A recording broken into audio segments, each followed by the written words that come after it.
नमस्कार। अजय चतुर्वेदी। कांग्रेस और ये देश भारत, वो कांग्रेस जिसने अंग्रेजों को, जिनके लिए ये कहा जाता था कि उनके राज में सूरज कभी अस्त नहीं होता, उस सूरज को भी अस्त कर दिया इस कांग्रेस ने। और एक बड़ी आजादी दिलाई देशवासियों को। लंबा संघर्ष का पीरियड रहा वो। अब जब सवाल ये उठता है कि अंग्रेजों के खिलाफ, जिनके यहां कभी सूरज अस्त नहीं होता था, उन्हें देश छोड़ने पर विवश कर दिया, वो देश छोड़ करके भगा दिया कहिए, वही कांग्रेस आज इतनी लाचार क्यों है? वो एक चुनाव नहीं जीत सकती है, इसकी क्या वजह है? हालांकि इस पर मैंने पिछले कई एपिसोड बनाए। आज फिर वही बात करता हूं कि कांग्रेस चाहे केंद्र में हो या राज्यों में हो, उनकी सरकार क्यों नहीं बनती है? कहीं 30-30 साल हो गए, 40 साल हो गए, कांग्रेस सत्ता से बाहर है। इसकी क्या वजह है? इसकी एकमात्र वजह है कि जिस कांग्रेस को महात्मा गांधी ने खड़ा किया, जिस देश को आजादी के बाद अलग अलग राजाओं से उनकी रियासत छीन ली और पूरे देश को एकजुट कर दिया, तब सरदार पटेल की इस मुहिम की मुक्त कंठ प्रशंसा हुई। मैंने दो नाम लिए, महात्मा गांधी का, सरदार पटेल का। दोनों ही इस देश के एक ही राज्य गुजरात से आते हैं। यानी गुजरात की माटी में कुछ तो है जो संघर्ष करना जानती है और कठिन से कठिन मुकाबला करके प्रबल से प्रबल प्रतिद्वंदी को पराजित करना जानती है।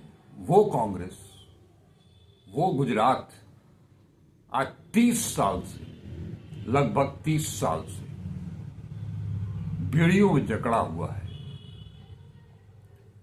ऐसा नहीं है कि जो गुजरात मॉडल के नाम पर पूरे देश में नरेंद्र मोदी ने 2014 में दिल्ली की सत्ता पर काबिज होने का जो मंत्र निकाला था, गुजरात मॉडल, वो गुजरात मॉडल है क्या? वहां की जनता से बात करें तो वो बताएगी।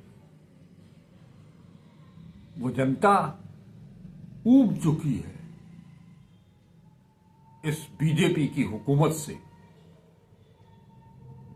वो छटपटा रही है, परेशान है, लेकिन उसके पास कोई विकल्प नहीं है। कोई एक आदमी ये भरोसा जागृत करने में कामयाब नहीं हो पा रहा है कि हम आपके साथ खड़े हैं, आप हमारे साथ आइए, हम आपकी तकलीफ को दूर करेंगे, हम आपकी जंजीरों को मुक्त करेंगे। दरअसल ये मसला केवल गुजरात का नहीं, पूरे देश का हो। खास तौर पर हिंदी पट्टी का।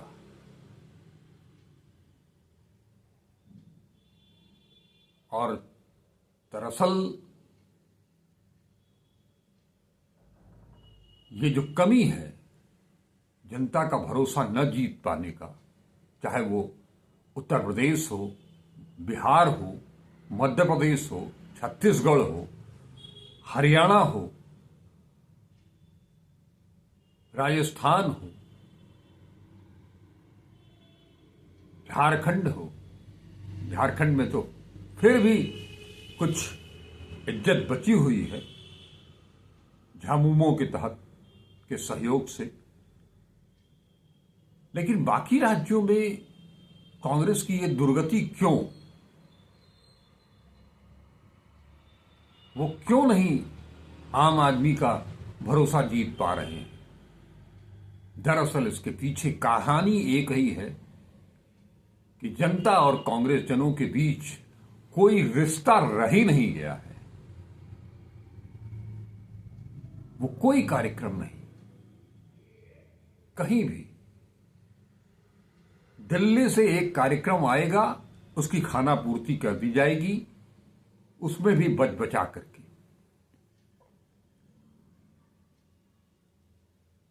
राहुल गांधी की भारत जोड़ो यात्रा और उसके बाद लोकसभा चुनाव, जिसमें कि कांग्रेस का टेम्पो बना था,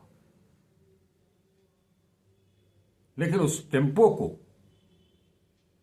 उस टेम्परामेंट को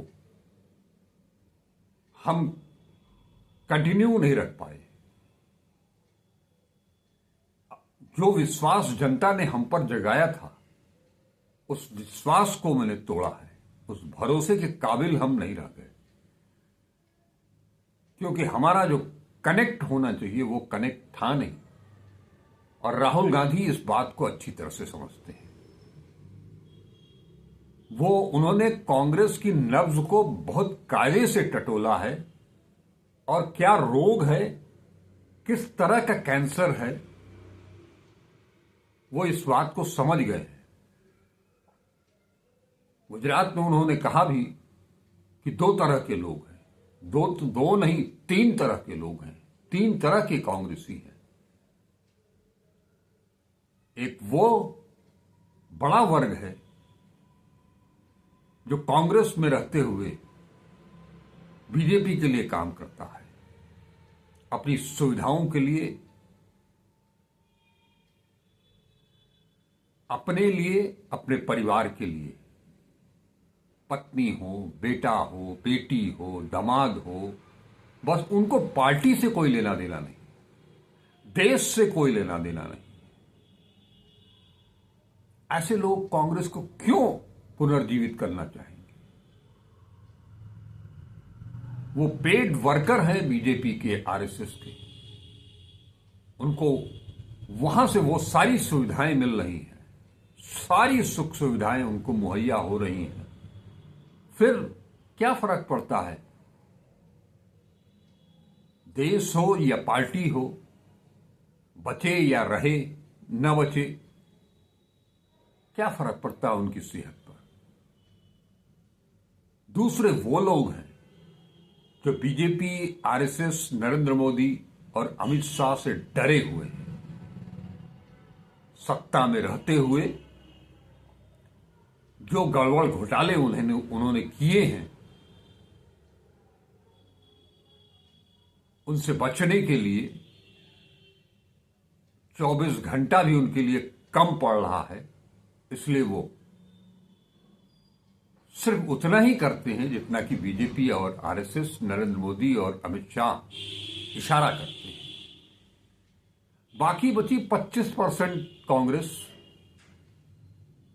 जिनके जीन्स में कांग्रेस है, डीएनए में कांग्रेस है, वो कांग्रेस के लिए लड़ना, भिड़ना, मरना तक जानते हैं, उसके लिए वो तैयार हैं। लेकिन इन 25% को, वो जो 75% हैं, वो 75% कभी आगे आने ही नहीं देते हैं। टिकटों का बंटवारा जब होगा, तो चाहे वो स्टेट यूनिट हो या सेंट्रल यूनिट हो, हर तरफ 75% का दबदबा है। वो अपने लोगों को ही टिकट देगी। बीजेपी के साथ मिलकर के कि बीजेपी वहां किसे खड़ा करेगी और कैसे कांग्रेसी हार जाएगा, या अंतिम समय में वो पाला बदल करके नॉमिनेशन के बाद भी पाला बदल करके बीजेपी में चला जाएगा, ऐसे कैंडिडेट देते हैं ये लोग। और ये लोग राहुल गांधी, सोनिया गांधी, प्रियंका गांधी, मल्लिकार्जुन खड़गे, इनके चारों तरफ परिक्रमा करते रहते हैं, अगल बगल खड़े रहते हैं। कई नाम आ चुके, अब तो कई बार मैंने उन नामों का जिक्र किया है,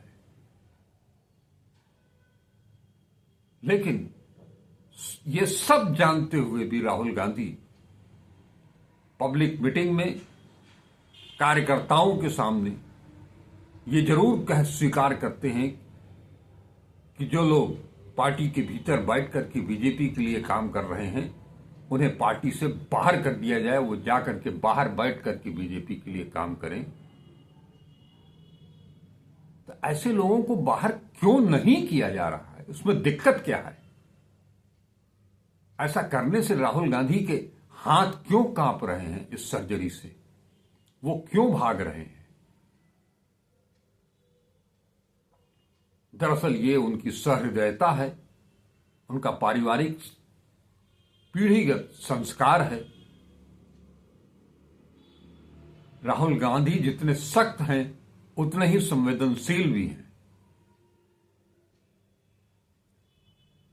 ये जो 75% है, उसमें से बहुत से लोग उनके पिता के मित्र हैं, उनकी दादी की जमाने के लोग हैं, उनके चाचा के जमाने के लोग हैं, उनके पिताजी के जमाने के लोग हैं।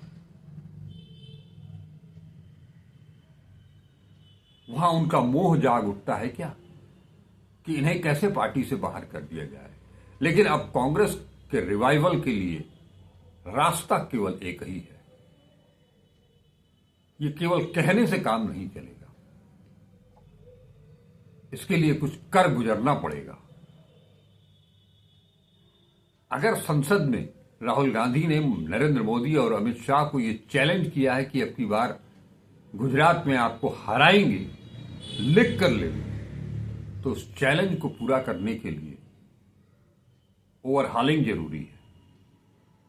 और वो ओवरहालिंग कब होगी, ये देखना बाकी है। क्योंकि लोकसभा चुनाव में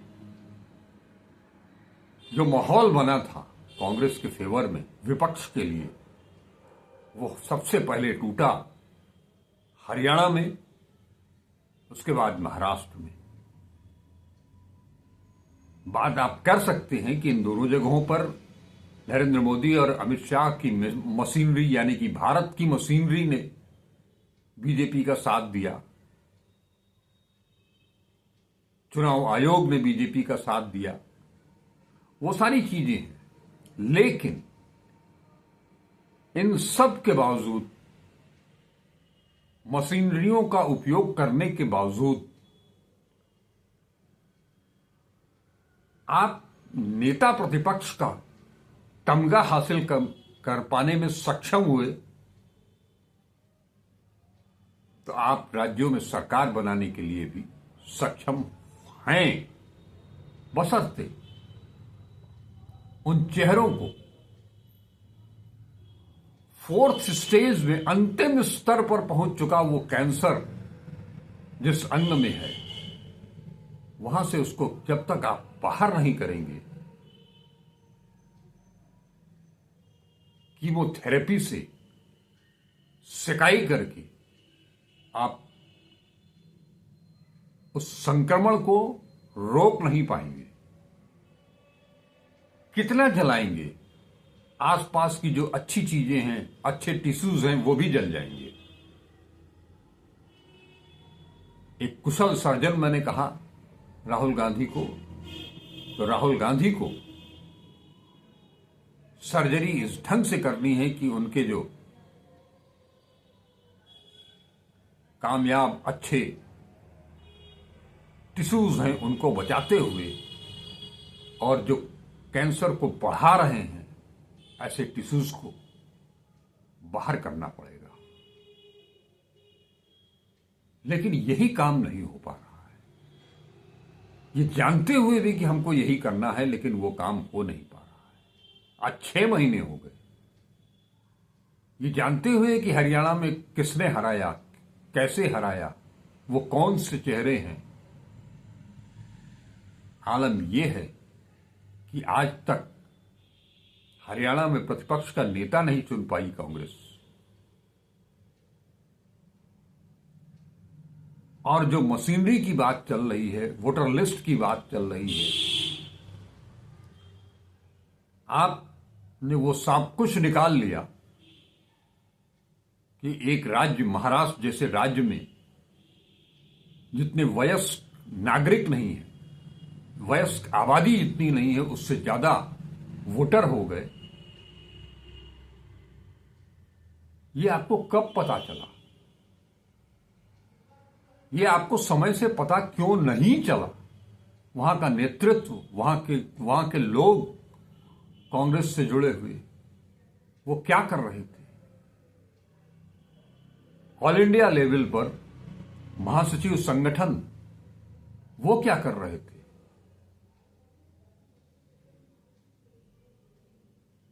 इसकी शुरुआत, इस पर हल्ला बोलने का काम जब वोटर लिस्ट बनाई जा रही थी, जब काटे पीटे जा रहे थे नाम, जोड़े जा रहे थे नाम, उस वक्त प्रदेश कांग्रेस कहां थी? नाना पटोले क्या कर रहे थे? उन्होंने क्या फीडबैक दिया? अगर वो फीडबैक सेंट्रल को जो दिया, उसके अनुसार केंद्रीय सत्ता ने कांग्रेस की क्या कदम उठाए? अगर नहीं उठाए तो क्यों नहीं उठाए? सवाल ये भी पैदा होता है। ये काम कांग्रेस को ही करना है, कांग्रेसियों को ही करना है। आप मीटिंग करके, वो चाहे पार्टी पदाधिकारियों के साथ, वरिष्ठ नेताओं के साथ, कार्यकर्ताओं के साथ, जिला और शहर अध्यक्ष के साथ, कितने परसेंट लोग हैं जो कि आपको फीडबैक दे पाएंगे?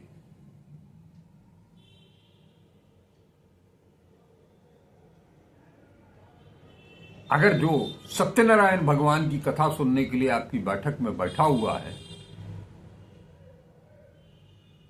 वो कांग्रेस के लिए या देश के लिए कुछ भी नहीं कर सकता, अगर उसके अंदर कोई सवाल नहीं है, कोई समस्या नहीं है,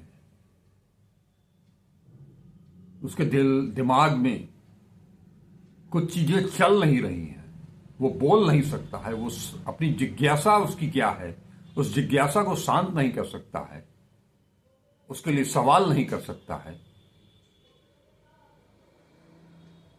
वो किस काम का है? सवाल दरअसल वही नहीं करते हैं जिन्हें उन सवालों से कोई लेना देना नहीं है। वो तो गाइड होते हैं बीजेपी से, आरएसएस से। आरएसएस और बीजेपी जितना कहती है उतना ही वो करते हैं। ऐसे लोगों को जानते बूझते हुए पार्टी का रास्ता बाहर निकाल दीजिए। जब आप ये जान रहे हैं कि 50% लोग ऐसे हैं, 40% लोग ऐसे हैं, और उन्हें बाहर कर दिया जाए तो बीजेपी और आरएसएस, नरेंद्र मोदी और अमित शाह भी उनको भगा देंगे। जब इतना आप जानते हो तो उन्हें निकाल बाहर करने में क्या फर्क, क्यों देरी? और ये काम जिस दिन शुरू हो गया, वो चाहे उत्तर प्रदेश हो, चाहे गुजरात हो, या वो सारे 10 राज्य जहां पर कि बीजेपी और कांग्रेस के बीच आमने सामने का, बराबरी का मुकाबला है, उन सभी जगहों पर आपको ये काम जितनी जल्दी हो सके उतनी जल्दी करना पड़ेगा। आज ऐसे नहीं चलेगा कि 6-6 महीना आप इंतजार करते रहें। मैंने कहा कैंसर समय नहीं देता है। आपको तो 11 साल मिल गए, कहीं 20 साल मिल गए, कहीं 30 साल मिल गए, इतना बहुत है।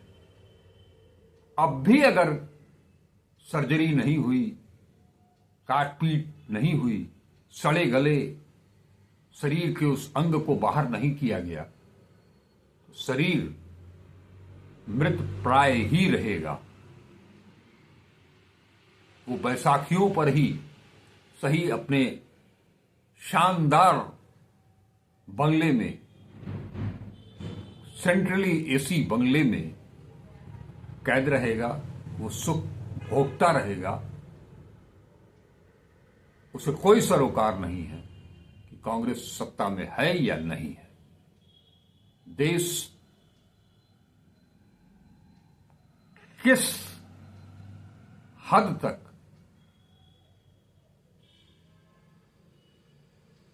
कितने तकलीफ में है, कितना बर्बाद हो चुका है, इससे भी उनका कोई सरोकार नहीं है, क्योंकि उनकी सारी सुख सुविधाएं पूरी हो रही हैं। तो सबसे पहले जितनी जल्दी हो सके, जब तक आप एक्शन नहीं लेंगे,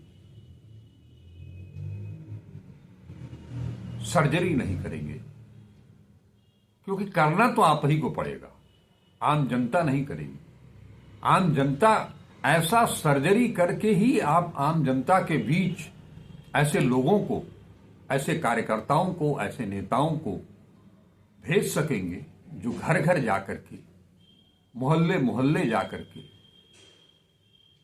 लोगों के भीतर ये विश्वास जगा पाए कि हम आपके साथ खड़े हैं, हम आपकी समस्याओं को दूर करेंगे, हमारी ये नीति है, हमारी ये संस्कृति है, हमारी ये वैचारिकी है।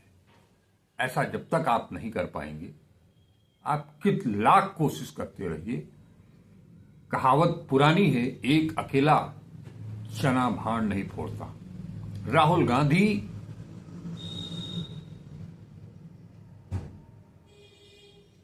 कितनी ही यात्रा कर ले, उनका ग्राफ तो ऊपर चला जाएगा, लोग उनको मानने लगेंगे, देखने लगेंगे, समझने लगे हैं। आज जरूरत हर राज्य में, हर जिले में, हर ब्लॉक में, हर पंचायत में, हर वार्ड में एक राहुल गांधी की है। एक ही नहीं, आज हर कांग्रेसी को यह समझना पड़ेगा कि वो और कोई नहीं, राहुल गांधी है। तब राहुल गांधी का वो बब्बर शेर का स्लोगन सही में सार्थक होगा। इसके लिए आपको सड़क पर आना होगा, वो लीडरशिप जनता को देनी होगी, उनके मन में ये विश्वास जगाना होगा, बहुत हो गया, अब की बार कांग्रेस सरकार। नमस्कार, अजय चतुर्वेदी।